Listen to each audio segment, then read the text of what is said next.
और तेरा रोग दोनों भस्म हो जाएंगे। परंतु प्रभु, वो मुझे देखते ही मार डालेगा। विश्वास रख, वहां तेरी जान को सेठ से कोई खतरा नहीं है, बल्कि आज रात सेठ की जान को खतरा है। उसे तेरी जरूरत है। जा, मेरी आज्ञा का पालन कर। जाको राखे साइयां, मार सके न कोए, बाल न बांका करी सके, जो जग बैरी होए। गुरु के वचनों में वो शक्ति थी जिसने दीनू के डर को विश्वास में बदल दिया। मौत के मुंह में वापस जाना आसान नहीं था, लेकिन अपने प्रभु की आज्ञा को शिरोधार्य कर दीनू ने अपने कांपते कदमों को संभाला और अंधेरे में उसी हवेली की ओर चल पड़ा। हे कबीर साहब, आपकी आज्ञा मानकर आ तो गया, पर ये शरीर साथ नहीं दे रहा। पैर ऐसे कांप रहे हैं जैसे अभी जान निकल जाएगी। अगर पहरेदारों ने देख लिया या उन लठैतों नजर पड़ गई तो इस बार वो मुझे लाठियों से नहीं, सीधा तलवार से काट डालेंगे। बच गया, कोई नहीं है। अजीब बात है, इस हवेली में तो हमेशा शोर शराबा रहता था, आज यहाँ शमशान जैसा सन्नाटा क्यों है? पहरेदार भी दिखाई नहीं दे रहे। क्या सब सो गए हैं?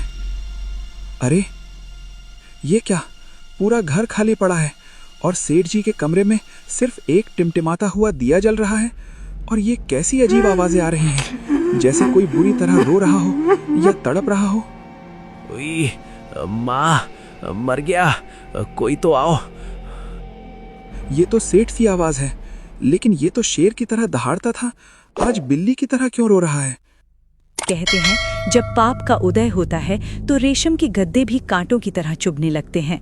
जिस सेठ की एक हल्की सी खांसी पर 10 नौकर दौड़ पड़ते थे, आज उसकी चीखें सुनने वाला इस विशाल हवेली में कोई नहीं था। सारे बड़े वैद्य, हकीम और डॉक्टर अपनी दवाइयां समेटकर हार मानकर जा चुके थे, क्योंकि ये बीमारी शरीर की नहीं, कर्मों की थी। मर गया रे, कोई है? अरे कहाँ मर गए सबके सब? पानी लाओ, बर्फ लाओ, मेरे पैरों में आग लग गई है, कोई तो बुझाओ इस आग को। जल रहा है, सब जल रहा है। हे भगवान, ये कैसी सजा है? मेरी सारी दौलत ले लो, मेरा सब कुछ ले लो, बस मुझे इस जलन से मुक्ति दे दो। माँ, कोई तो बचाओ। हे कबीर साहब, ये मैं क्या देख रहा हूँ? ये तो तड़प रहा है। वही पैर जिसने आज दोपहर मुझे ठोकर मारी थी, आज वो पैर अंगारों की तरह जल रहे हैं। कैसा न्याय है ये? जिसने मुझे दर्द दिया, आज वो खुद दर्द का गुलाम बन गया है। नहीं नहीं, मुझे मत मारो, दूर रहो मुझसे। ये हवा में किससे बातें कर रहे हैं? यहाँ तो कोई नहीं है। दीनू जिसे सेठ का वहम समझ रहा था, दरअसल वो मौत की दस्तक थी। हवाओं का रुख बदला और कमरे में अचानक हड्डियों को जमा देने वाली ठंडक फैल गई।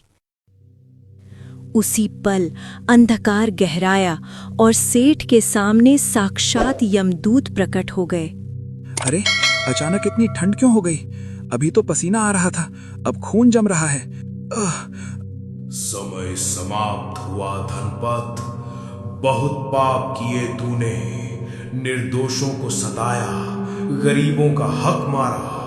अब तेरा घड़ा भर चुका है, तैयार हो जा, तुझे बालों से पकड़कर घसीटते हुए यमलोक ले जाएंगे। नहीं, दूर रहो, मुझे मत ले जाओ, बचाओ। ठहर जा मित्र, इतनी जल्दी क्या है? अभी इसके प्राण कंठ में अटके हैं, अभी इसे थोड़ा और तड़पने दे। जब ये पानी पानी चिल्लाते हुए दम तोड़ेगा, तब इसकी आत्मा को खींचने का असली आनंद आएगा। हे भगवान, हे परमात्मा, ये कोई वहम नहीं, ये तो साक्षात यमराज के दूत हैं। काल खुद यहाँ खड़ा है। अगर मैं वहां गया और मैंने सेठ को छूने की कोशिश की तो ये राक्षस मुझे साथ ले जाएंगे। इन्हें लगेगा मैं सेठ का साथी हूँ। मुझे भाग जाना चाहिए, अभी के अभी। बाबा ने ये कहाँ फंसा दिया? जान बचाने के चक्कर में मैं तो मौत के अड्डे पर आ गया। भाग दीनू, अपनी जान बचा। भाग मत दीनू, यही तेरा इम्तिहान है और यही तेरी मुक्ति का द्वार है। मुक्ति नहीं, ये मौत का द्वार है प्रभु। वहां यमदूत हैं, वो मुझे खींच ले जाएंगे। यमदूत सिर्फ उसे छू सकते हैं जिसका रक्षा कवच कमजोर हो। तू भूल गया, जाको राखे साइयां, मार सके न कोए। दीनू, दुनिया ने तुझे कांटे चुभाए हैं, पर तू उन कांटों के बदले फूल बो।